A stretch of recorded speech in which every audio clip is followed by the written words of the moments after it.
একটা গুড নিউজের অপেক্ষায় থাকতে থাকতে গত শুক্রবার ঠিক একটা গুড নিউজ এলো হাতে। বুধবার থেকেই মনটা খুব হতাশ লাগছিল। এ আর এমন নতুন কি, বেকার জীবন এমনি তো পার হলো। এ দেখো, হতাশ বললাম, শব্দটা হবে পুলকিত। এমন জনের সুখবর যে রোজ আমার খবর নিত। কোথায় আছি, কেমন আছি, কোনটা মন্দ, কোনটা ঠিক, কোন কাপড়ে কেমন লাগে, কোনটা খাওয়া অনুচিত, কোথায় যাচ্ছি, ফিরবো কবে, কেমন ছিল যাত্রাপথ, পাশের সিটে বসলোটাকে, কত কথা আর কত মত। সেই মতামতের মধ্যক্ষণেই আমাদের মতের অমিল হলো। অথচ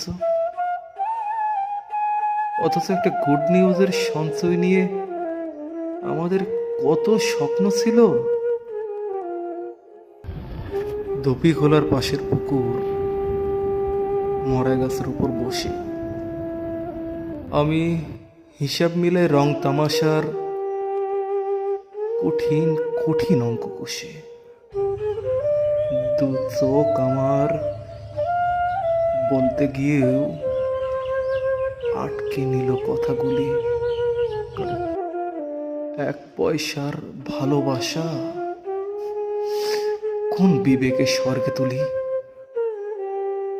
সময় যদি আবার এসে করতে বসে আলাপন,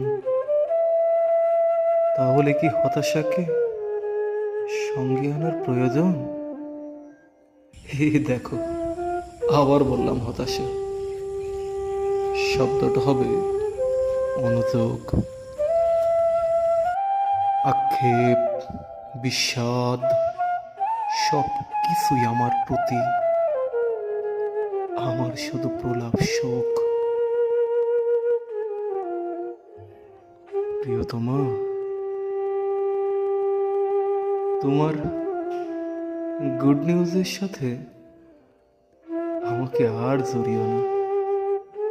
গুড লাক বিষয়টি পুঁতে রেখেছি নারীপতার সময়। তাই তো গুড লাক শব্দটাতে এত ভয়।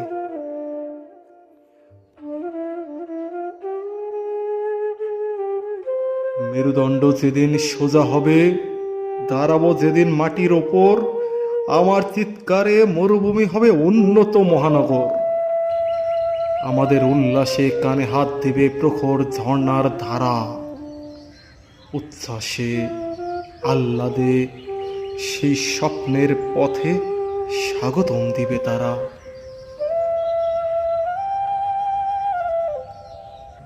শুকনো ঠোঁটের বাঁকা হাসতে হাসতে কাঁপে। স্বপ্ন যে আমার ইষ্ট হলো অনন্ত হতাশার চাপে।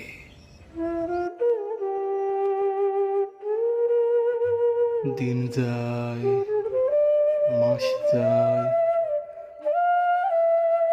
বছরের পর বছর যায়, আমি আমি অধীর হয়ে বসে আছি